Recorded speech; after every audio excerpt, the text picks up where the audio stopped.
یہ جشن قرآنی ہے، یہ بزم ایمانی ہے۔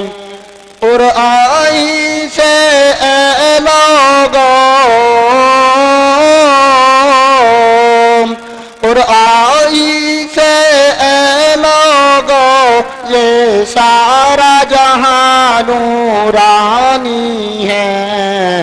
یہ جشن قرآنی ہے، یہ بزم ایمانی ہے۔ حافظ قرآن سب سے پہلے۔ بسم اللہ الرحمن الرحیم۔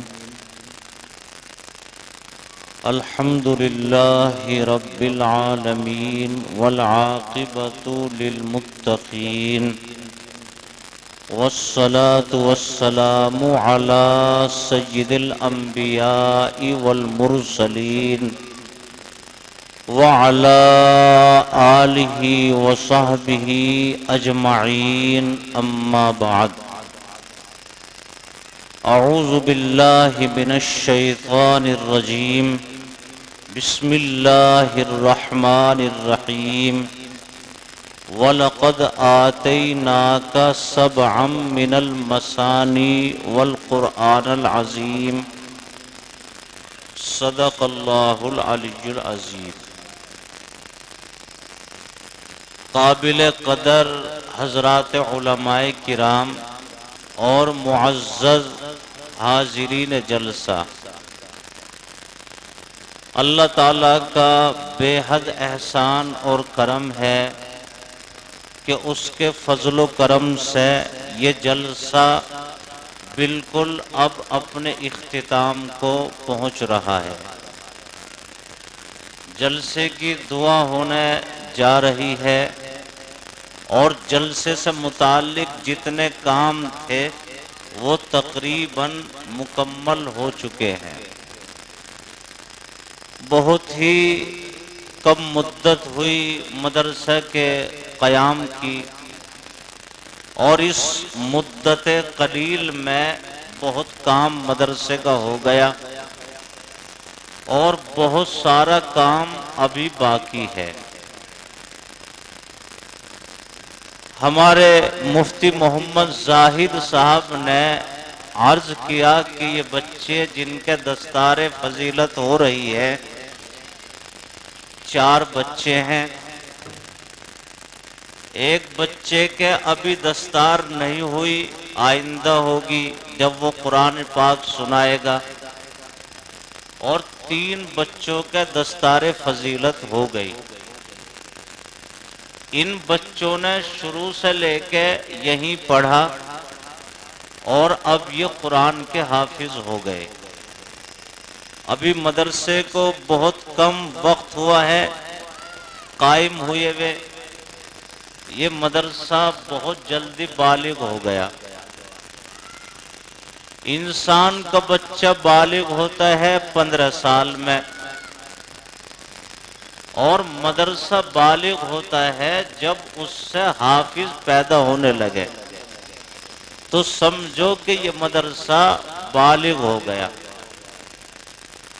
اور جب بالغ ہوتا ہے تو اس میں بڑی طاقت ہوتی ہے، ہاتھ بھی مضبوط، پیر بھی مضبوط، دماغ بھی مضبوط، ساری چیز طاقتور ہوتی ہے۔ تو اللہ تعالیٰ کا ہم پر بے حد شکر اور احسان ہے کہ مدرسہ آپ حضرات کی محبت اور جد و جہد سے قائم ہوا، اور جس مقصد کے لیے قائم کیا گیا اس مقصد میں بھرپور کامیاب ہے۔ بچے فارغ ہو رہے ہیں اور بہت سارے بچے پڑھ بھی رہے ہیں۔ تو بھئی جلسے کے جتنے کام تھے وہ تقریباً مکمل ہو چکے۔ اللہ تعالیٰ سے سب دعا کریں کہ اللہ اس جلسے کو بھی اور اس مدرسے کو بھی قبول فرمائے، اور جو بچے فارغ ہو رہے ہیں اللہ ان کو عالم باعمل بنائے۔ میں نے قرآن پاک کی بہت چھوٹی سی آیت پڑھی ہے، ایسا کوئی مضمون کہ جس کو تفصیل سے عرض کیا جائے، تفصیل سے بیان کرنے کا بالکل بھی موقع بھی نہیں ہے اور ضرورت بھی نہیں ہے۔ آپ حضرات کل سے اب تک بچوں کی شکل میں، علماء کی شکل میں اور نظموں کی، مکالموں کی بہت ساری دین کی باتیں سن چکے ہیں۔ اللہ ان پر عمل کی توفیق عطا فرمائے۔ بس ایک بات عرض کر کے میں بات ختم کر رہا ہوں۔ انسان کے چہرے پر جو نور آتا ہے، دیکھو مومن کا چہرہ ایسا ہونا چاہیے جہاں مومن اپنے چہرے کو لے کر جائے تو خود بخود روشنی اور نور پھیلنا شروع ہو جائے۔ یہ چاند ہے، چاند چمکتا ہے، دمکتا ہے، اور چاند جہاں جاتا ہے وہیں اپنی روشنی عطا کرتا ہے۔ تو مومن کا چہرہ ایسا ہونا چاہیے کہ مومن جہاں جائے اس کے چہرے سے نورانی اور روشنی پھیلنی چاہیے۔ اس کا اثر جو بھی اس سے ملاقات کرے، ملاقات کا اثر اس پر پڑنا چاہیے۔ لیکن چہروں پر نورانیت کیسے آئے گی؟ تو چہروں پر نورانیت لانے کے لیے تین چیز ہیں جو میں مختصر عرض کر رہا ہوں۔ سب سے پہلی چیز، انسان کے چہرے پر جو نور آئے گا وہ نور آئے گا علم سے۔ علم بھی صحیح علم ہو، قرآن اور حدیث کا علم ہو۔ فرائض کا علم تو ضروری ہے، لیکن ترغیب اور ترہیب کا علم، یعنی آخرت کا ڈر اور نیک عمل کی طرف ابھارنے والا علم، اگر صحیح علم ہوگا تو اس علم کی برکت یہ ہوگی کہ چہرے پر اللہ نور عطا فرمائے گا۔ بھائیوں اور بزرگوں، آج علم کی سخت ضرورت ہے۔ دیکھو مسلمان بغیر علم کے اس کو کہیں اپنی آنکھ کھول کر دیکھنے کی بھی اجازت نہیں ہے۔ مسلمان ہو، مسلمان کوئی بھی کام کرے گا، اگر ایک قدم اٹھائے گا علم کی ضرورت، دوسرا قدم رکھے گا علم کی ضرورت، آنکھ کھول کر دیکھے گا علم کی ضرورت۔ آیا جس چیز کو میں دیکھ رہا ہوں یہ جائز ہے یا ناجائز ہے؟ میں جو قدم اٹھا رہا ہوں یہ میرا قدم اٹھانا جائز ہے یا ناجائز ہے؟ میرا رہنا، سہنا، کھانا، پینا، لیٹنا، اٹھنا، بیٹھنا، بتاؤ علم کی ضرورت ہے یا نہیں ہے؟ علم کی سب سے زیادہ ضرورت ہے۔ تو میری آپ سب حضرات سے درخواست یہ ہے کہ خود بھی علم حاصل کرے اور قرآن کا بھی علم حاصل کرے۔ دیکھو قرآن پاک اللہ کی وہ کتاب ہے، اگر اس کو صحیح پڑھے گا اور قرآن پاک کو سمجھے گا بھی تو قرآن پاک اس کے دل کو پلٹ کر رکھ دے گا۔ قرآن پاک نے بڑے بڑے سخت دلوں کو موم کر دیا اور پلٹ کر رکھ دیا۔ جنات کے حالات کو بھی قرآن پاک نے بدل دیا۔ مختصراً عرض کر دوں، وقت نہیں ہے۔ رسول پاک صلی اللہ علیہ وسلم کی خدمت میں 70 کافر آئے، آپ کی مجلس میں آ کر بیٹھ گئے، کافر ہیں۔ حضور پاک صلی اللہ علیہ وسلم نے ان کو قرآن پاک میں سے سورہ یاسین پڑھ کر سنائی۔ اللہ کے پیغمبر قرآن پاک کی سورہ یاسین پڑھ رہے ہیں اور صحیح پڑھ رہے ہیں، اور یہ 70 کافر جو پڑھا جا رہا ہے اس کو سمجھ بھی رہے ہیں۔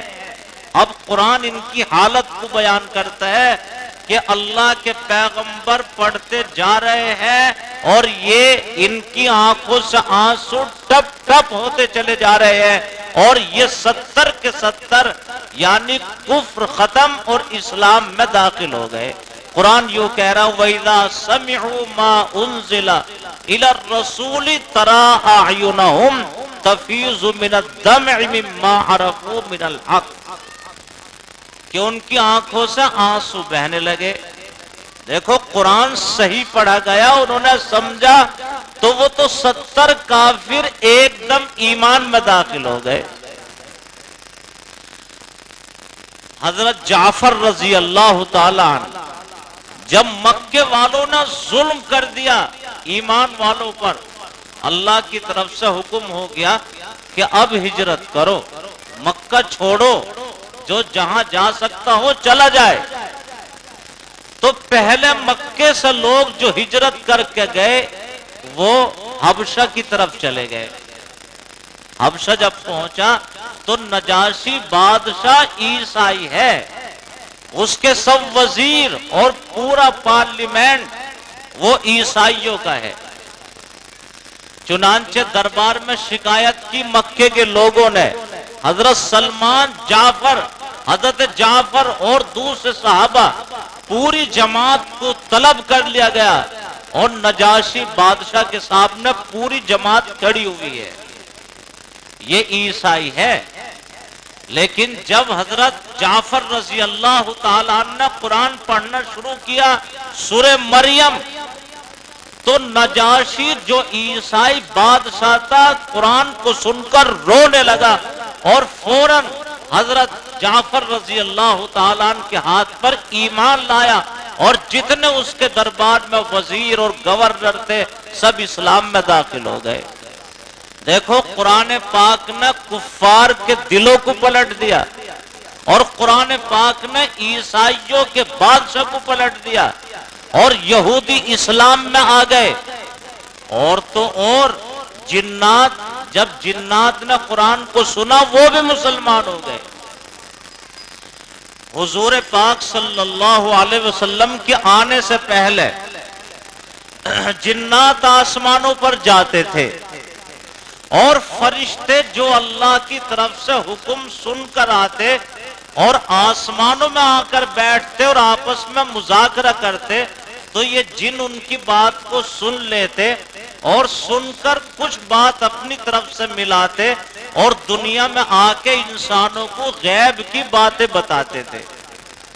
تو سارے انسان جنات سے ڈرتے تھے، لیکن حضور کے آنے سے پہلے پابندی لگ گئی کہ اب کوئی جن اور کوئی شیطان اوپر نہیں جا سکتا، اگر جائے گا تو اللہ تعالیٰ نے فَأَتْبَعَهُ شِهَابٌ ثَاقِبٌ، ایک ستارہ لگا دیا آگ کا، کہ آگ کا ایک ستارہ ٹوٹ کے ان کے لگے گا، اب یہ نہیں جا سکتے۔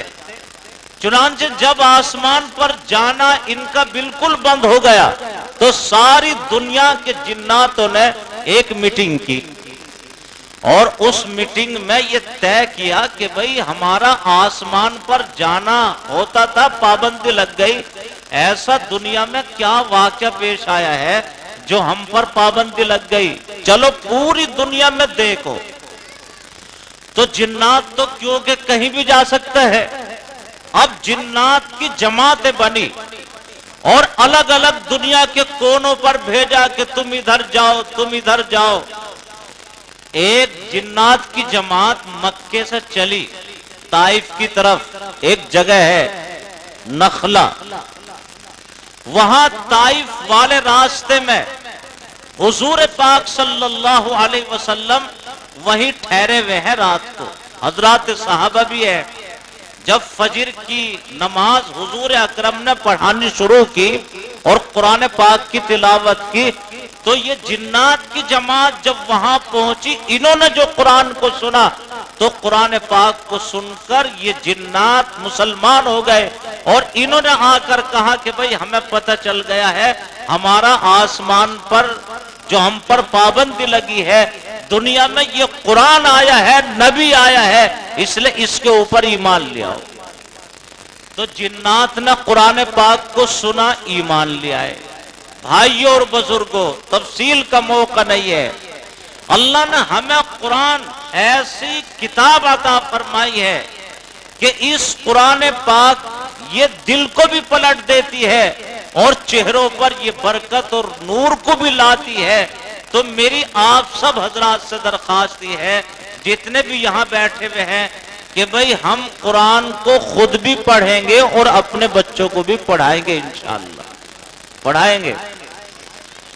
قرآن پاک کو پڑھانے کے لیے انسانوں کے لیے پڑھایا جا رہا ہے یہ قرآن، اور علم بھی انسانوں کو سکھایا جا رہا ہے، اور یہ جتنے مدارس اور مکاتب اور اسکول اور کالج یونیورسٹیاں یہ قائم ہو رہی ہے، یہ انسانوں کے بچوں کے لیے ہے، کیونکہ انسان کے بچوں کے علاوہ جتنی مخلوق کے بھی بچے ہیں انہیں علم کی ضرورت نہیں ہے۔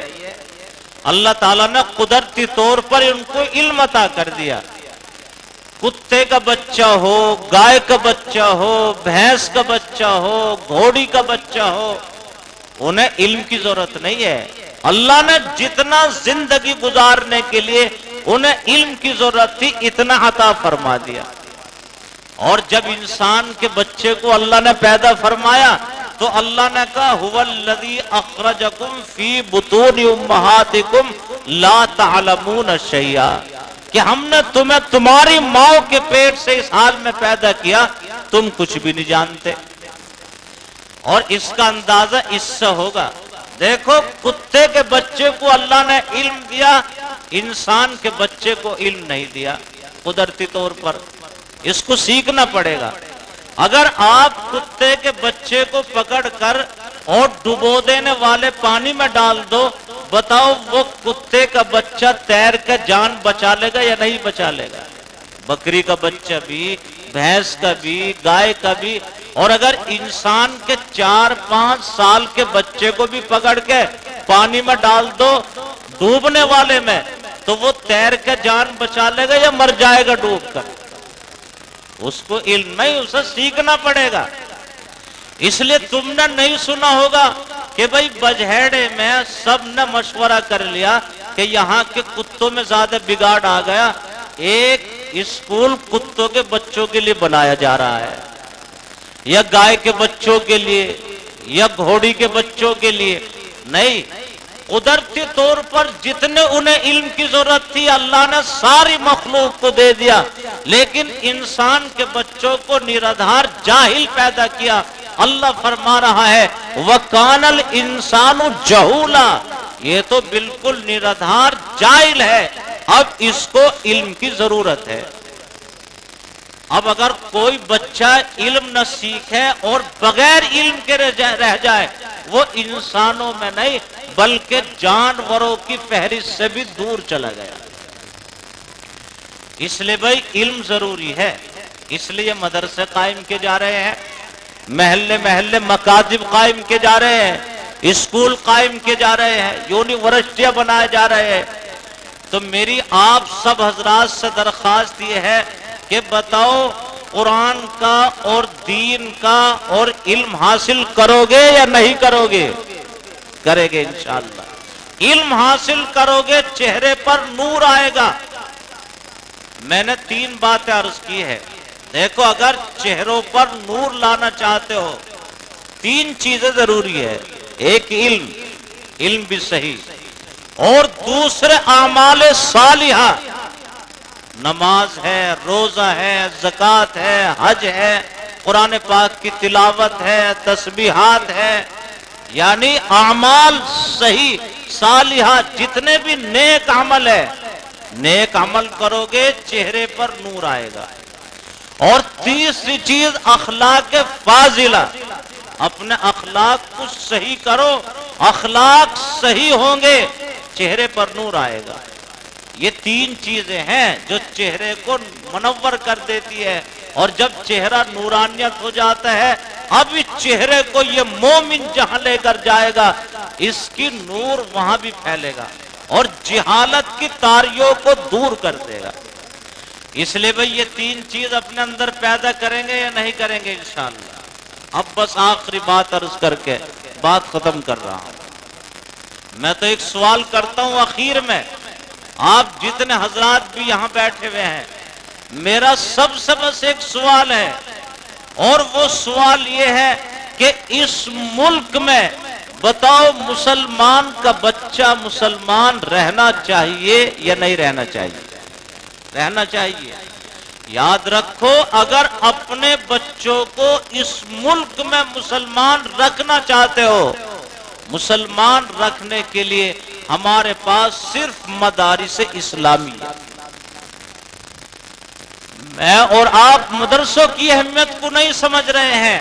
آج اس ملک کی اور دوسرے ملکوں کی فرقہ پرست طاقتیں سر جوڑ کر بیٹھ گئی اور سارے ہندوستان اور ملکوں کا سروے کرنے کے بعد اس نتیجے پر پہنچے ہیں فرقہ پرست طاقتیں کہ جب تک مسلمانوں کے پاس یہ مدارس ہے مسلمانوں کی نسل مسلمان رہے گی۔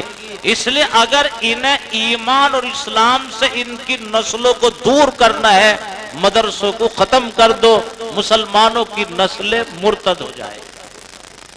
اس لیے میرے بھائیوں اس ملک میں اپنے بچوں کو مسلمان رکھنا چاہتے ہو تو ہمارے پاس صرف مدارس اسلامی ہے۔ آج فرقہ پرست طاقتیں ان مدارس کو برباد کرنا چاہتی ہے۔ میں آپ حضرات سے یہ اپیل اور گزارش کرنا چاہتا ہوں، اگر مدارس اسلامیہ اپنے تحفظ اور اپنی بقا کے لیے تم سے جان کی بھی قربانی مانگے تو کہو کہ جان کی قربانی دے دیں گے، ان مدرسوں کو برباد نہیں ہونے دیں گے انشاءاللہ۔ ہاتھ اٹھا کر کہو، یہ تو بجھیڑا ہے، بجھیڑا تو بہادر لوگوں کی بستی ہے۔ اور اگر مدارس اسلامیہ اپنے تحفظ اور اپنی بقا کے لیے تم سے مال کی قربانی مانگے تو کہو کہ مال کی قربانی بھی دے دیں گے لیکن ان مدرسوں کو برباد نہیں ہونے دیں گے انشاءاللہ۔ اب بھی دونوں ہاتھ اٹھاؤ، یہ تمہارا دونوں ہاتھ اٹھا دینا یہی سب سے بڑا تعاون ہے۔ دیکھو ہاتھ تو یہاں اٹھ رہے ہیں لیکن امریکہ اور برطانیہ کے دفتروں میں زلزلہ آ رہا ہے۔ جب تک تم بیدار رہو گے تمہاری نسل مسلمان رہے گی۔ اس لیے اگر یہ مدرسے تم سے جان کی قربانی مانگے بتاؤ دے دو گے یا نہیں جان کی قربانی؟ ہم تو جان کی قربانی دینے کے لیے تو ہے۔ مومن تو دنیا میں قربانی کے لیے آیا ہے، مال کی بھی جان کی بھی۔ اور اگر مال کی قربانی مانگے مدرسے تو مال کی بھی دے دو گے؟ اب بھی دونوں ہاتھ اٹھاؤ، دے دو گے؟ ہاتھ تو اٹھا دیے، بس اب تم جلدی جلدی کھڑے ہو کے آ جاؤ۔ جیسے جس اللہم صلی علی سیدنا و مولانا محمد وعلا آل سیدنا و مولانا محمد وبارک وسلم تسلیما۔ ربنا ظلمنا انفسنا وان لم تغفر لنا وترحمنا لنكونن من الخاسرین۔ ربنا لا تجعلنا فتنة للقوم الظالمین۔ لا الہ الا انت سبحانک انی کنت من الظالمین۔ لا الہ الا هو الحلیم الکریم۔ سبحان اللہ رب العرش العظیم۔ الحمدللہ رب العالمین۔ لا حول ولا قوة الا باللہ العلی العظیم۔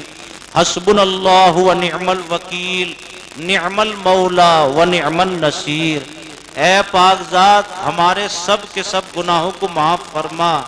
یا اللہ ہم مجرم ہیں، گنہگار ہیں، بد عمل ہیں، بد کردار ہیں۔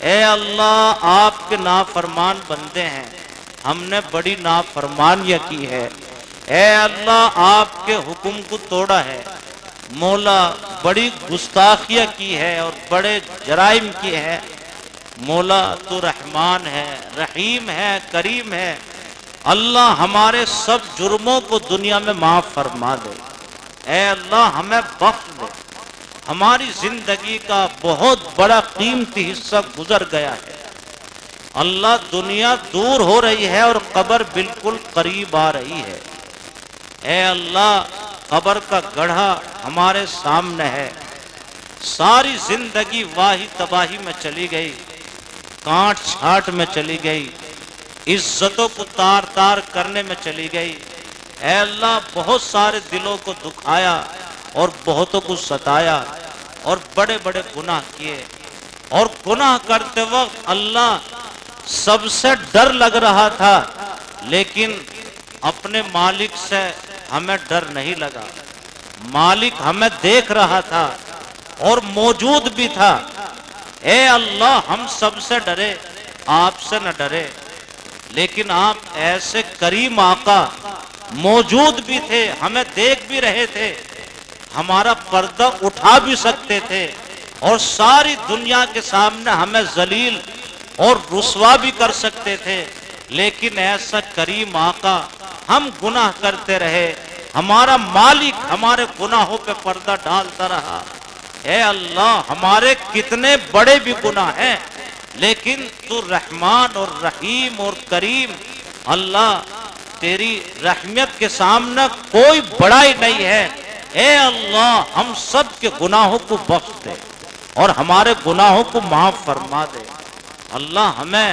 قبر سے ڈر لگ رہا ہے، قبر بالکل منہ پھاڑے کھڑی ہوئی ہے، اور ہم جب زندگی کی طرف کو پلٹ کر دیکھتے ہیں، اللہ دامن بھی داغدار، ہاتھ بھی خالی، کوئی عمل ایسا نہیں ہے جو بخشش اور نجات کا ذریعہ ہو سکے، اللہ ہمارا تو دامن بھی خالی اور دامن بھی داغدار، اے اللہ اس بھرے مجمع میں بھیک کے ہاتھ پھیلا کر آپ سے معافی چاہتے ہیں، جتنے بھی گناہ زندگی میں ہوئے اللہ ہم سب کے گناہوں کو معاف فرما دے، اے اللہ آج تو ہم غریبوں کی سنی لے اور ہم پہ ترس کھا لے، یا اللہ دنیا میں جیسے ہمارے عیبوں کو چھپایا ہے، قیامت کے دن بھی ہمارے عیبوں کے رجسٹروں کو اللہ نسیہ منسیہ فرما دے گا، اے اللہ رات و دن موت ہو رہی ہے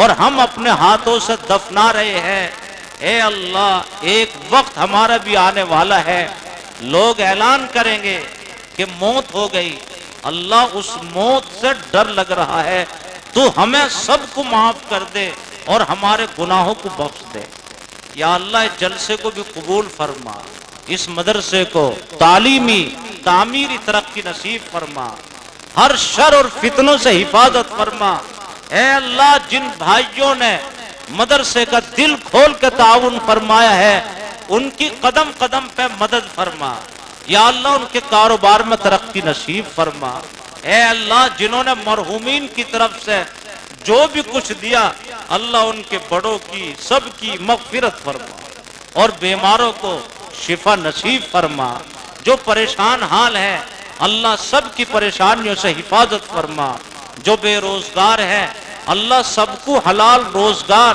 وسعت والا نصیب فرما، اے اللہ یہ بچے جو حافظ قرآن ہوئے ان کو عالم باعمل بنا، جن کے رشتہ دار ان کی پگڑی میں آئے ہوئے ہیں ان کے آنے کو بھی قبول فرما اور دینے کو بھی قبول فرما، یا اللہ انہیں عالم باعمل بنا، ان کے گھر والوں کو رسول اکرم نے جو فضیلت بیان فرمائی ہے وہ فضیلت ان کے گھر والوں کو اللہ نصیب فرما، ساری دنیا کے اندر امن سلامتی چین سکون نصیب فرما، ظالموں کو ظلم سے توبہ کی توفیق نصیب فرما، فرقہ پرست طاقتیں اللہ جو سر اٹھا رہی ہے اور ساری دنیا کے امن کو توڑ رہی ہے اور چین و سکون کی زندگی برباد کر رہے ہیں، اے اللہ انہیں صحیح سمجھ عطا فرما، اور اگر صحیح سمجھ ان کی قسمت میں نہیں ہے اللہ اس دھرتی سے ظالموں کو، شریروں کو، فسادیوں کو،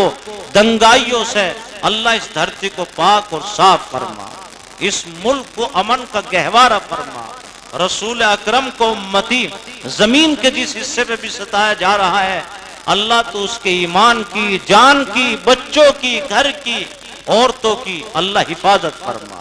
اے اللہ یہ پورا مجمع مردوں کا، عورتوں کا بہت ساری مرادیں لے کر آیا ہے، سب کی جائز تمناؤں کو اور مرادوں کو پوری فرما، ہمارے والدین کی مغفرت فرما، اور ہم میں جتنے بیمار ہیں اللہ سب کو شفا عطا فرما۔ جن بھائیوں نے ہم سے دعا کے لیے کہا ہے یا امید رکھتے ہیں سب کے جائز مقاصد میں کامیابی نصیب فرما۔ وصلی اللہ تعالی علی خیر خلقہ محمد وعلی آلہ وصحبہ اجمعین برحمتک یا ارحم الراحمین۔